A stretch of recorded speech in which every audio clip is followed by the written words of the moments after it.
Justin Gaethje is a monster. He's a terrifying individual. In a sport that's violent, he stands out as the most violent. Justin Gaethje! I was born and I was bred and I was raised to do this. And I will do it till the wheels fall off. Oh! Paddy Pimblett! All we hear is about Paddy the Baddie, Paddy the Baddie. Listen, Paddy's one of those guys that everybody talks shit about, and everybody wants to fight him, and everybody wants to call him out, and he keeps winning. Paddy Pimblett versus Justin Gaethje for the interim lightweight title at UFC 324 on January 24th. This is a straight banger. The young, undefeated in UFC Scouser bringing the hype, submissions, and that Liverpool swagger against the violence machine, who's turned every single fight into a war that fans talk about for years.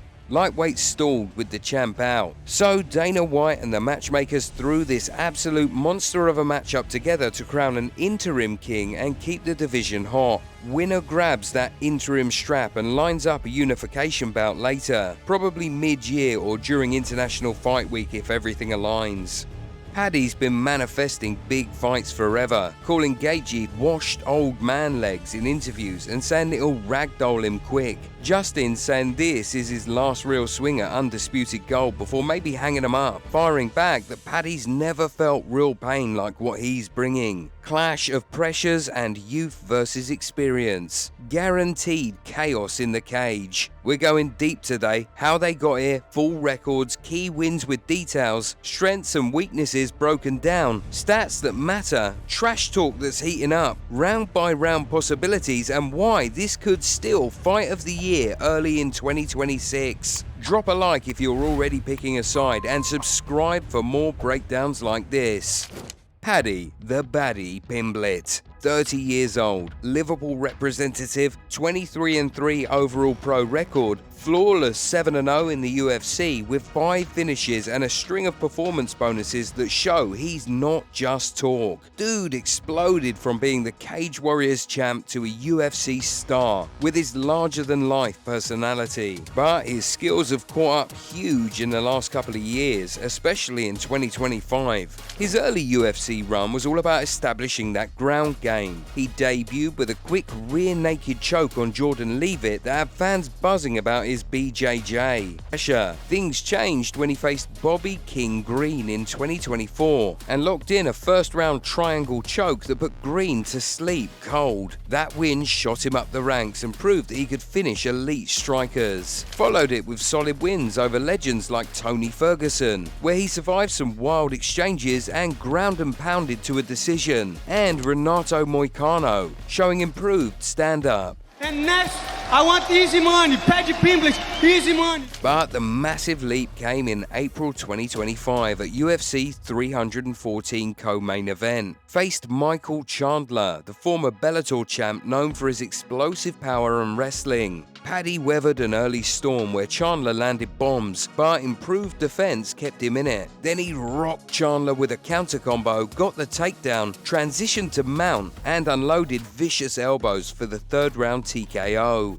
Massive statement win, proved he can handle elite level power, scramble in chaos, and finish strong. Earned him a performance of the night bonus and catapulted him straight into the top 5, setting up this interim shot. Paddy's overall style is that relentless forward pressure that wears guys down. He throws sharp combos, sneaky body shots, knees up the middle in the clinch, all to close the distance and set up his takedowns. Once on the mat, his BJJ black belt takes over. Slick scrambles, flipping positions like it's nothing, heavy top control, mixing ground and pound with constant sub-threats like rear naked chokes or triangles from guard. Cardio looks rock solid. He's gone into deep waters against Ferguson and Chandler and stayed fresh, even ramping up late. His confidence is through the roof right now, and that massive travelling UK fan base turns arenas into home turf, bringing noise that can rattle opponents. On the downside, his defense got exposed in those early UFC fights. He ate clean shots against Gordon and Ferguson that had him wobbling. He's tightened it up big time, but against a power puncher like Gaethje, that is the ultimate test. He also doesn't always check leg kicks well, preferring to march forward, which could pay a heavy price if those calves start chopping early.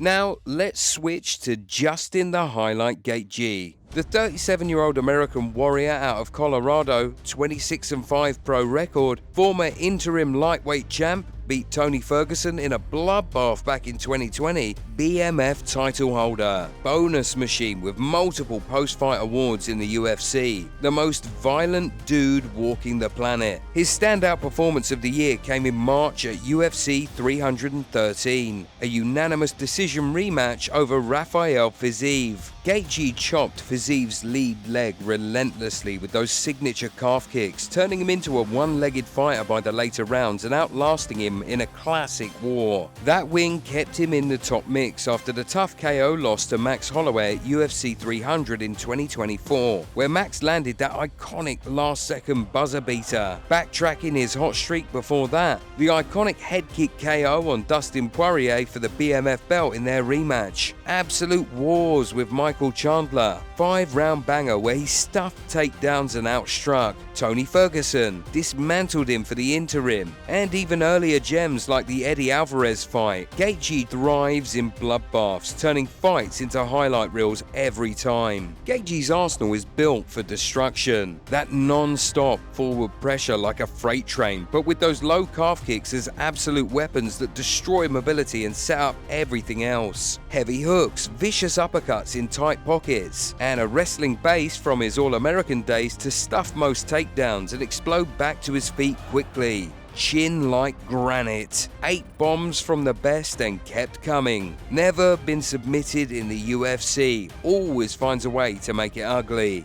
The downsides? All those epic wars add up over time. At 37, the accumulated damage from years of taking shots means recovery might not be as sharp, and cardio can be reduced in the championship rounds if the pace is a grinder without breaks. Grappling defense is solid against single shots, but can get chained and smothered if he's gassed or caught off guard. Head-to-head matchup. Both love marching forward, but it's different flavors of aggression. Paddy's calculated pressure to grapple versus Gaethje's raw violence to break you. On the feet, Gaethje holds the early advantage with that nuclear power and those leg kicks that could compromise Paddy's movement quickly. If the calves start landing, Paddy's forward march slows, distance closes harder, and Justin's hooks become easier to land with a one-shot KO threat lurking. Paddy can counter with his quicker hands, higher striking volume, and improved distance management from recent camps. If he circles smart, checks a few kicks and backs Gaethje up with combos, it forces Justin into defensive mode or wrestling he doesn't want. From there, the clinch is Paddy's playground. Dirty boxing, knees, trips, or bodylock takedowns to drag it to the mat where he dominates. Looking at their current UFC career stats heading into this fight, Paddy's been efficient on the feet, landing around 5.2 significant strikes per minute with about 53% accuracy, while absorbing just over 3 per minute as his defense has tightened up in bigger fights. Gaethje is a volume monster in exchanges, landing close to 6.6 significant strikes per minute, but he absorbs over 7 in return because of how he fights in the pocket. Takedowns are a big factor here. Paddy averages nearly 1 takedown per 15 minutes, but with solid success in chaining them lately against top guys, while Gaethje defends about 68% overall, but has been taken down and controlled by elite wrestlers like Khabib and Oliveira in the past. On subs, Paddy averages close to 1.7 attempts per 15 minutes and hunts them relentlessly, whereas Gaethje's tough as nails. He's been in deep waters but never tapped in the UFC, although pressure has worn him down before. The trash talk's been gold and adding fuel. At the presser, Paddy called Justin washed up old man with slow legs, saying that he'll submit him easily and judges can go home early. Gaethje laughed it off but fired back hard, saying Paddy's never faced real violence like his. Gonna baptize the kid in pain and send him back to Liverpool crying.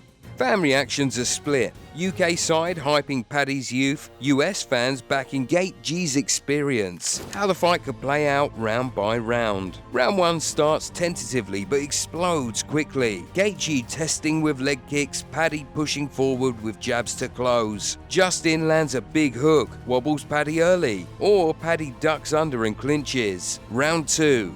damage builds. Gaethje's calves start paying off. Paddy's movement slows. Justin pours on standing. But if Paddy survives and gets a takedown, he steals the round with ground time. Round 3, championship test. If Gaethje's legs are fine, he increases pressure. If compromised from body shots or checks, Paddy, fresher, chains takedowns, wears him down. Rounds 4 to 5, youth versus veteran. Paddy potentially grinds with top control or subs if back taken. Gaethje always dangerous with late bombs, could change it with a highlight KO. Possible finishes: Gaethje TKO from leg kicks piling up and punches in mid-rounds. Paddy rear naked choke or elbows from mount in the later frames. Or a gritty blood-soaked decision if both warriors stand tall. This has all the makings of an instant classic, stealing fight of the year buzz early. For legacies, Paddy wins. He's the new face of lightweight. Gaethje pulls it off. He cements GOAT's violent status and one last title run. Division shakes big and the winner's legit #1 contender for unification and could draw massive pay-per-views. Loser? Paddy rebuilds young. Gaethje may retire on a high or low note. Yo, fight fam, UFC 324 is gonna start 2026 with a bang, with Paddy versus Gaethje for that interim lightweight gold on January 24th. Who do you see winning and how's it ending? Paddy grinding out a submission, Gaethje with the leg kick destruction, or something else? Winner unifies quickly or defends the interim first? Drop your thoughts and predictions below. If this video's got you excited, hit that like, subscribe and turn notifications on for more content like this. Stay locked in, stay savage.